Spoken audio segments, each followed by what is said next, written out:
और जब तक उनके पास दुख होता है तब तक वो भक्ति करते हैं, और जब दुख समाप्त हो जाता है फिर वो भक्ति नहीं करते। और कैसी भक्ति होती है उसमें भी, कहते एक व्यक्ति को नदी पार करनी थी, नदी के किनारे पर खड़ा, तो हाथ जोड़ करके बोला, भगवान ये मेरे भोले बाबा, जिसको भी मानता था, हिंदुओं में ये भी तो बीमारी है, बोले आप मेरी प्रार्थना सुनो, मैं इस नदी को पार कर जाऊं तो पूरे 100 रुपए का प्रसाद चढ़ाऊंगा। बोला ऐसे भक्तों की कमी है, सिर में दर्द हो जाए तो बोले 5 रुपए का प्रसाद चढ़ाऊंगी, क्योंकि छोटी छोटी बात है तो छोटे ही पैसे चढ़ाएंगे, है ना। निवेदन कर दो। ऐसी बात कहकर के नदी के अंदर पैर रख दिया, और जैसे ही चलने लगा तो देखा पानी तो घुटनों से ऊपर है ही। अब इसने मन में विचार किया 100 रुपए तो बर्बाद हो गए, पानी तो है ही नहीं, ऐसे ही पार कर लेता। बस जैसे ही ये विचार किया और कदम उठाया तो नदी में खड्डा हो रखा था, जाकर के पैर खड्डे में गिरा और पानी सर से उतर गया। जब पानी सर से निकला तो संभल करके हड़बड़ा करके बोला, नहीं नहीं भगवान 100 रुपए पक्के हैं। वो तो मैं ऐसे ही सोच रहा था। बताओ क्या ऐसे भक्तों को सुख मिलता है?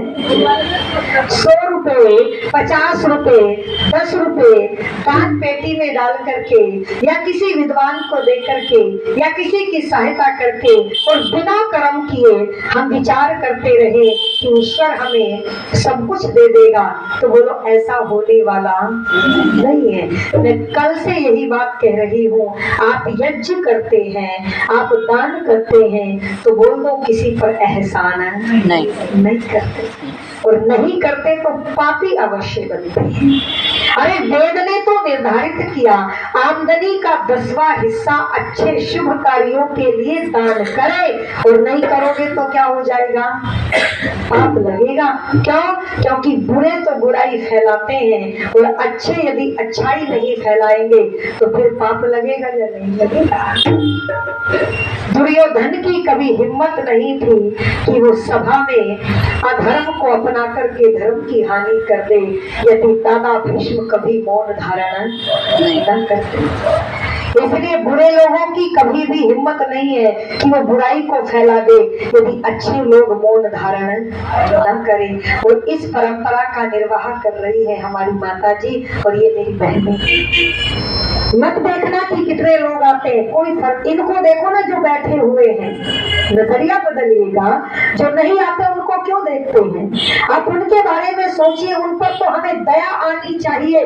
कितने निर्भाग है वो लोग कि उनके पास में ये गंगा बहती है और वो गंगा के किनारे पर खड़े तो हैं, परंतु फिर भी इसमें गोता नहीं लगा सकते, क्योंकि हर किसी के कर्म इतने पवित्र नहीं होते। और जो यहाँ गोता लगा रहे हैं वो परमात्मा का धन्यवाद करते रहना कि हे प्रभु, इसी जन्म में तूने मुझे ऐसा अवसर दे दिया। वरना कुछ लोग तो जन्म लेते हैं और मर जाते हैं, जीवन भर कोई भी आहुति यज्ञ में डाल नहीं पाते। तो धन्यवाद करते रहना।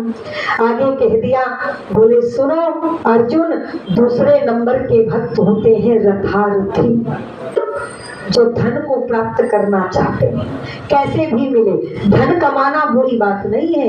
वयम श्याम पतियो रैणाम, हम प्रार्थना करते हैं कि हे प्रभु, हम धन ऐश्वर्यों के स्वामी बने, परंतु केवल धन कमाना ही हमारा प्रथम लक्ष्य बन जाए। किसी की आंखों में आंसू आए तो वो नहीं दिखे, किसी को लूट रहे हैं तो वो भी नहीं दिखता।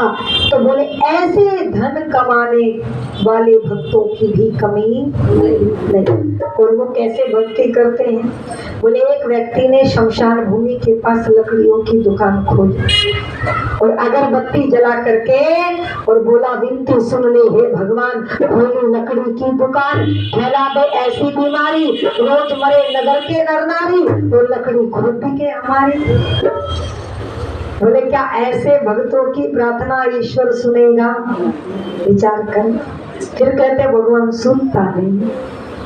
बोले ये भी अच्छे नहीं होते।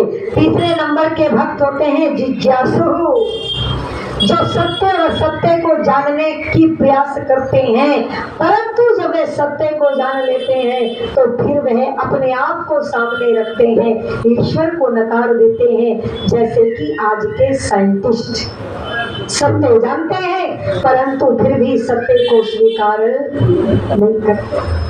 आज के बुद्धिजीवी लोग सच को जानते हैं, ऋषि ने तो लिख दिया, सत्यार्थ प्रकाश की भूमिका में प्रत्येक व्यक्ति की आत्मा सत्य और असत्य को जानने वाली होती है। हट, दुराग्रह, अविद्या आदि प्रयोजन की सिद्धि के लिए हम सत्य मार्ग को छोड़ करके असत्य मार्ग को धारण करते। अच्छा, कौन नहीं जानता कि झूठ बोलना पाप है? सब जानते हैं, परंतु फिर भी झूठ बोलने में देरी नहीं लगाते। आप कहेंगे हम तो झूठ बोलते ही नहीं, और झांकना, आपके पास फोन आया और पूछा क्या कर रहे हो, चाहे बर्तन साफ कर रही थी, बोले कुछ नहीं कर रही, झूठ बोल दिया या नहीं बोल दिया?